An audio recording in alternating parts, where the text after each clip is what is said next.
อดได้ดังอ่ะลิงเลือกตีมวยนั่นเนี่ยพี่ยมปัจจุบันเหมือนเต้นกดติงกระดามปีปัจเจียในซาบได้เกจับบานกระดามรึงกดโยมปลอกตุกในกระไรบอกกดนี้โรงจำระยะปีได้กระดามเบียโซบาวีอดโซอุทิศทวีรึงนะอันนั้นมากะโลประมาณปนหนึ่งปีเมินเชียง7-8 หมื่นอันนั้นบาวีรึงเจ้าดอกเปเวโซใช่ดอกเปเวโซอันนี้โจละมาไพเรียเลยโอ้ไพเรียเลยต้องใบเหมือนกดรอกระดามปลาจอมนาโซกดตุกอวีรึงบานกอดไปเจนเยอะแต่ลุ่ดอกเปบ้องเต็งอย่ารั้งยามาตกไอตุนอันนี้ยังยำบานถึงอ้อมองอ๋อ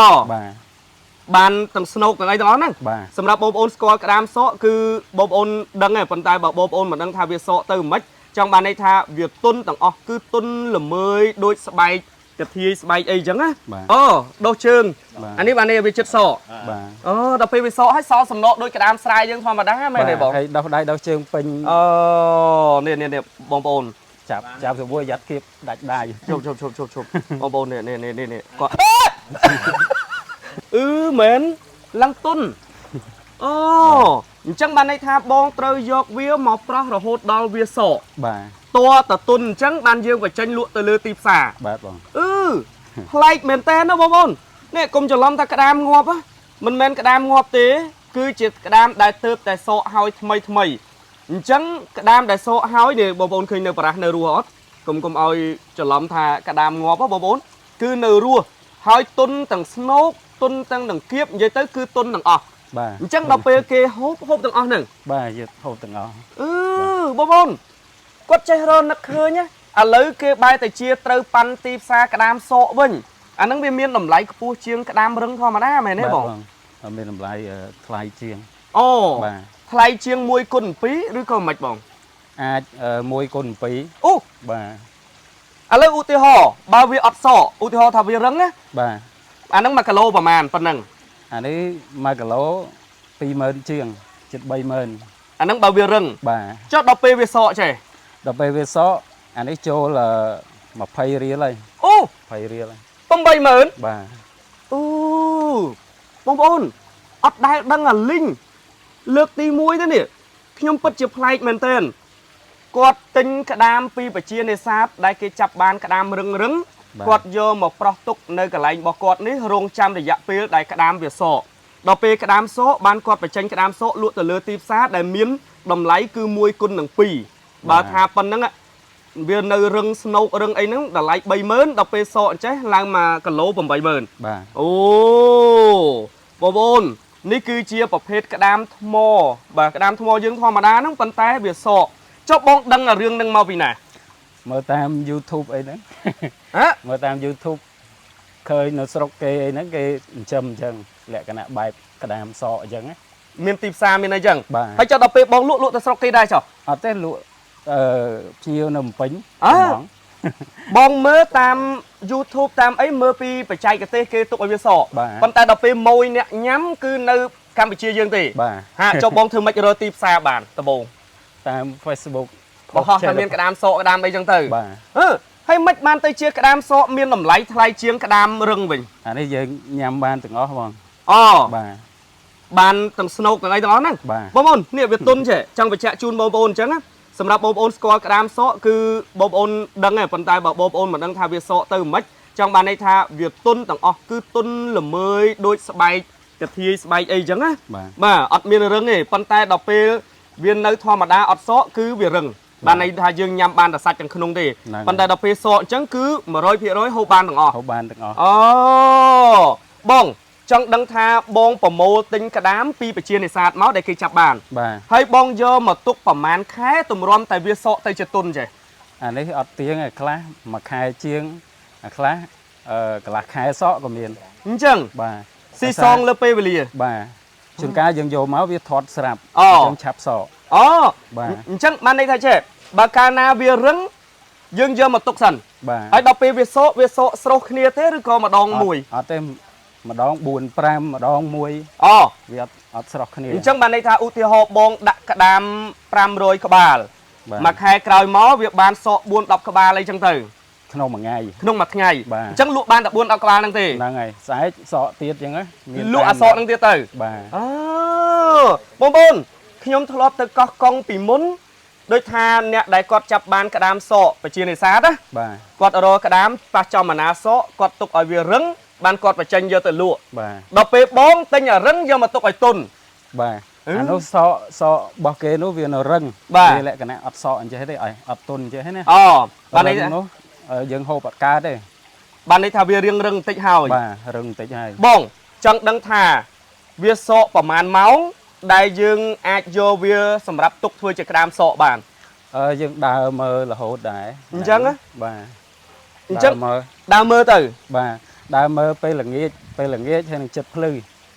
អូ ភាគច្រើនវាសក់ពេលល្ងាចហើយចិត្តភ្លឺ តែពីរពេលហ្នឹងទេ បាទ អញ្ចឹងឃើញវាសក់ភ្លាមយើងចាប់យកទុកផ្លែត បាទ ហើយបើ អត់ សិន យូរ ជា ទេ ហួសប្រហែលម៉ោងវារឹងវិញ ហួស3ម៉ោងអីរឹងហើយ អូអញ្ចឹងកាលណាដកគេហៅសំណក់ចេញប្រហែលជា3ម៉ោងគឺរឹងវិញហើយ បាទស្ទាបទៅរៀងដឹងថារឹងហ្មង លែងហូប លេងតុនហូបទៅអត់សូវឆ្ងាញ់ បាទហូបអត់ឆ្ងាញ់ដូចអាចចេះទេ បាទ អូបងប្អូនអើយមែនទេទុនទាំងអស់ចង់បញ្ជាក់ជូនបងប្អូនអញ្ចឹងណាឃើញទេនេះគឺទុនទាំងអស់តែម្ដងអញ្ចឹងចង់បញ្ជាក់ជូនបងប្អូនថា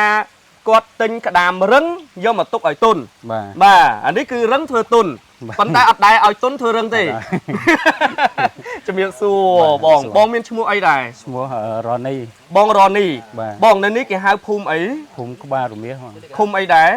ភូមិតពាំងសង្កែស្រុកទឹកឈូខេត្តកំពត បាទបងប្អូនពិតជាប្លែកមែនទែនលើកទី1ហើយដែលខ្ញុំបានដឹងមិនមែនខ្ញុំមិនស្គាល់ក្តាមសក់ទេណាបងប្អូនខ្ញុំស្គាល់ក្តាមសក់ក្តាមសមុទ្រក៏វាសក់ក្តាមទឹកសាបយើងក៏វាសក់ដែរព្រោះវាជាអំបូរសัตว์ដែលសក់សំណក់ចាស់បាទដើម្បីរីកធំធាត់អញ្ចឹងខ្ញុំមិនដែលដឹងថាទីផ្សារក្តាមសក់ត្រូវប៉ាន់ទេបងប្រុសគាត់ដើរទិញក្តាមរឹងទាំងអស់ពីអ្នកនេសាទយកមកប្រោះទុកកន្លះខែមួយខែតាមភាពជាក់ស្ដែងនៅពេលដែលក្តាមនោះសក់ទើបគាត់ប្រមូលផលក្តាមនឹងយកទៅលក់លើទីផ្សារ បាទ មូលហេតុដែលគាត់នឹកឃើញបែបនេះដោយសារតែតម្លៃក្តាមសក់គឺថ្លៃជាងក្តាមរឹង បាទ បាទហើយចុះអាហ្នឹងបងគិញធម្មតាកាលណាវាសក់ពេលដែលយើងបេះដៃបេះជើងវាទៅឬក៏របេះវាចេញអាជាតិទឹកសដូចទៅដោះគោស្រស់ណាអាក្តាមទឹកសាបយើងណាចុះក្តាមទឹកប្រៃចឹងអត់ អត់ទេ អត់ទេ អត់មានទេ ខុសគ្នា ខុសគ្នា អូហើយគេយកធ្វើអីឆ្ងាញ់ គេយកទៅបំពងឆ្ងាញ់បំពង បាទ បំពងឬក៏យកទៅដុតយកទៅការីអីចឹងណា អូទំហំក្តាមបងទិញគ្រប់ទំហំមែនអត់ប្រមូលពីគេមក ពីខាំចុះមកខាំឡើង អូ អត់យកធំពេកទេ មិនបាន ធំពេកយូរ យូសក់ យូរសក់ អូបងចង់ដឹងថាបងចេះបច្ចេកទេសហ្នឹងមកដល់ឥឡូវនេះប្រហែលឆ្នាំហើយ តែអត់ទាន់មួយឆ្នាំផងចូលថាចិត្តមួយឆ្នាំចុះ តែបងផ្លាស់ប្ដូរក្តាមនឹងបានច្រើនដងនៅក្នុងការទទួលផលក្តាមសក់ហ្នឹង ប្រហែលជា2ដងឯងចូល2ដង ប៉ុន្តែទីផ្សារគឺអត់មានអេត្រូវអត់ បាទ អូមានប្រហែលអស់ហ្មងបងហ៎អូ ខ្វះរហូតដោយសារវាសក់អត់ទាន់ទេ អត់ទាន់ឲ្យគេផងតែមានដឹងទេថាការញ៉ាំក្តាមសក់វាផ្ដល់អត្ថប្រយោជន៍អំមិចជាងអាក្តាមរឹងបានជាគេចូលចិត្តញ៉ាំ អានេះវាឆ្ងាញ់ហើយណាមួយយើងញ៉ាំបានទាំងអស់ អូវា បាទ វាមិនមានអីលើសក្រៅពីការឆ្ងាញ់ទេ បាទ ដោយសារតែ 100% បាទអានេះវាប្រហែលដូចតាក្តាមរឹងដែរណា បាទបងប្អូនពិតជាប្លែកដែលខ្ញុំនិយាយបែបនេះបងប្អូនមួយចំនួនសឹងតែមិនជឿដោយសារតែឥឡូវនេះគឺគេត្រូវប៉ាន់ក្តាមសក់ជាពពួកអំបូរក្តាមថ្មបងប្អូនអរគ្នាប៉ុន្តែក្តាមសេះធ្វើបានអត់ ក្តាមសេះក៏ធ្វើបានដែរតែភាគច្រើនគេធ្វើក្តាមថ្មជាង អូត្រូវប៉ាន់ទីផ្សារក្តាមថ្មជាង បាទ អានេះរឹងហ៎បងហ៎ បាទ មើលបងបើកមើលគាត់ទិញក្តាមពី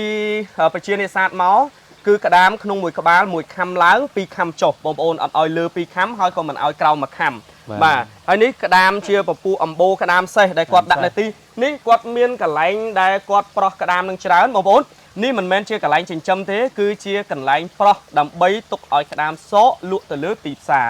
ចុះអំឡុងពេលដែលបងប្រោះតើបងមានអីឲ្យវាញ៉ាំ ត្រីកូនត្រីបង អូ កូនត្រី យើងដាក់កូនត្រីអូបាទនិយាយទៅអានេះទឹកសមុទ្រយើងធម្មតា ពីព្រែកក្រោយមក អូបូមទឹកសមុទ្រពីព្រែកដៃពីដៃសមុទ្រមកអូអានោះសអស់លោកពូ អត់ទៅសល់គាត់អានេះចាប់បានហើយ អូបាក់តាគៀបលោកពូគៀបអត់លោកពូ អានេះកាលយកមកវា អូវាអញ្ចឹងស្រាប់ពីធម្មជាតិមកអានេះនៅរឹងបងប្អូននៅរឹង វ វាចិត្តសអើយនេះវាដោះជើងនេះ អូដោះជើងអានេះបាននេះវាចិត្តស បាទ អូដល់ពេលវាសឲ្យសសំណក់ដូចក្តាមស្រែយើងធម្មតាមែនទេបង ហើយដោះដៃដោះជើងពេញ អូនេះបងប្អូនមើលបងអានេះចាប់បានអត់ អត់ទេចាប់ទៅមួយយ៉ាត់គៀបដាច់ដៃ ជប់បងប្អូននេះគាត់កាច់មែនណាណែបងប្អូនវឹបឈាមកាច់មែនតើអានេះគឺជាក្តាមថ្មនៅរឹងបងប្អូនអត់ទាន់សក់ទេហើយអញ្ចឹងគាត់ទុកប្រោះប្រហែលកន្លះខែមួយខែគឺវាសក់តាមកាលតាមអាយុរបស់ក្តាមហ្នឹងទៅបានគាត់បញ្ចេញអាក្តាមសក់លក់ទៅលើទីផ្សារក្នុងមួយជីវិតរបស់ក្តាមបងមានដឹងទេថាវាសក់ប្រហែលដង អត់សូវដឹងដែរហ្នឹង អត់ដឹងទេប៉ុន្តែចង់ដឹងថា ប៉ុន្តែពេលដែលវាធំគឺវាយូរសក់ អូហើយមួយខែវាសក់ប្រហែលដង បើសិននៅទូចវាមានតាមបើសិនទូចមួយខែ2ដងក៏មានដែរអាទូចក៏ប៉ុន្មានជើងអី បាទ បើមកដល់នេះប្រហែលជាមួយខែជាងសក់ម្ដង អូជាងមួយខែវាសក់ម្ដងដើម្បីឲ្យវារីកលូតលាស់ធំធាត់ប៉ុន្តែការសក់របស់ក្តាមអត់ខុសគ្នាបងណាមេឈ្មោលអីអត់ខុសគ្នាទេ ដូចគ្នា អូបងប្អូនទូរទស្សនិកជនដែលកំពុងតែតាមដានទស្សនានេះគឺជាមុខរបរថ្មីមួយដែលបងប្អូននៅខាងស្រុកទឹកឈូខេត្តកំពតគឺគាត់ប្រមូលទិញក្តាមពីប្រជានេសាទដើម្បីយកមកប្រោះទុកអំឡុងពេលកន្លះខែទៅមួយខែដើម្បីឲ្យក្តាមវាសក់ហើយបានគាត់ប្រមូលផលក្តាមសក់ហ្នឹងគឺយកទៅលក់នៅលើបាត់ទីផ្សារដោយសារតែវាមានតម្លៃខ្ពស់1គីឡូរហូតទៅដល់7-80000រៀលតាមទំហំក្តាមបាទអញ្ចឹងបងប្អូនបើបងប្អូនមានចំណាប់អារម្មណ៍អីអាចតំណតំណងបងប្រុសបើសាកសួរបានពីរបៀបនៃការចិញ្ចឹមក៏ដូចជាបងប្អូនចង់ញ៉ាំចង់អីអញ្ចឹងអាចតាក់ទងសួរបងប្រុសមកតម្លៃគឺទៅតាមភាពជាក់ស្ដែងនៃក្បាលទំហំក្តាមនីមួយៗបងប៉ុន្តែក្តាមក្បាលវានៅកន្លែងណាអត់មានក្បាលទេអញ្ចឹងហើយចុះបើហើយមានកទេចុះ ក៏អត់មានតែអី មានស្នូក មានតែស្នូកទេហើយចុះបើគ្មានកមិនចេញក្តាមតតកជើងដដាក់ស្អាតនឹងមើលមិនចេញក្តាមបងប្អូនអានេះគេពាក្យបដៅខ្មែរលោកបានលើកឡើងថាតបតល់8បាតខ្លួនវាស្អាតភ្នែកនៅឆ្អឹងជនីហើយទេបងហើយមួយទៀតសេនា8មន្ត្រី2លីហឹប1ពាក្យបដៅខ្មែរសេនា8ហ្នឹងគាត់ចង់និយាយពីក្តាមបើគេសួរថាក្តាមជើងប្រហែលបងប្អូនកុំច្រឡំថាក្តាមជើង10ក្តាមមានជើងប្រហែលបងជើង8ក្តាមជើង8ចោល2ទៀតហ្នឹងគេហៅអីចែវវាចែវអានេះជាកូតវាជាកូតហៅថាជាកូតក៏បានដែរគៀបអានោះតាគៀបវាបាទអានោះតាគៀបអានេះអាក្រោយនេះគេហៅចែវបាទដូចស្លាដូចចង្វាយើងអញ្ចឹងដូចជាកូតអញ្ចឹងសម្រាប់កាច់ប៉ុន្តែខ្ញុំសួរត្រង់បងយកក្តាមមកប្រោះដើម្បីទុកឲ្យវាសក់លក់ទៅលើទីផ្សារ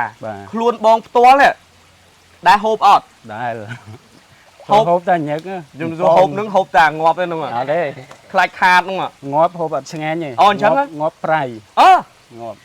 អញ្ចឹងកាលណាសក់ហើយហ៊ានតែងាប់ប្រៃបាទទឹកវាប្រៃវាចូលពេញខ្លួនវាអញ្ចឹងបានន័យថាបងហូបធម្មតាដែរអត់ខ្លាចខាតទេណាអត់ទេអរគុណណាបងប្អូនអញ្ចឹងឃើញថាគាត់ពូកែគ្រាន់តែមើល YouTube គាត់អាចកែច្នៃមុខរបរមួយដែលប្លែកខុសគេត្រង់ថាដូចទស្សនវិជ្ជាដែលបងប្អូនបានឃើញជាក់ស្ដែងគឺជាមុខរបរមួយអាចរកកម្រៃបានចំណេញបាទគុណនឹង2ក៏ប៉ុន្តែត្រូវការពេលវេលាត្រូវការចំណាយដើមទុនដែរដូចជាក់ស្ដែងបងប្អូនឃើញដាក់សិតតែអុកស៊ីហ្សែនបាទចរន្តទឹកអីប្រើភ្លើងប្រើអីមកចប់ត្រូវធ្វើទីតាំងធ្វើអីទាំងអស់ហើយមួយវិញទៀតហ្នឹងគឺចំណីបាទដែលដាក់ឲ្យក្តាមនឹងស៊ីហើយបងប្អូនមិនបាច់បារម្ភត្រង់ថាគាត់ប្រោះតែកន្លះខែមួយខែក្តាមនឹងវាសក់ហើយអញ្ចឹងក្នុងអំឡុងពេលកន្លះខែមួយខែហ្នឹងចំណីដែលគាត់ដាក់ឲ្យគឺកូនត្រីបាទដើម្បីឲ្យក្តាមនឹងស៊ីក្តាមមួយក្បាលវាស៊ីត្រីប្រមាណបងក្នុងមួយថ្ងៃអានេះយើងដាក់2ថ្ងៃម្ដងដាក់ប្រមាណត្រីម្ដងជួនកាល2ចំណិតអីប៉ុនមេដៃចឹងទៅបងបើបងប្អូនមានចំណាប់អារម្មណ៍គាត់អាចតាក់ទងមកបងប្រុសតាមលេខទូរស័ព្ទប្រមាណ096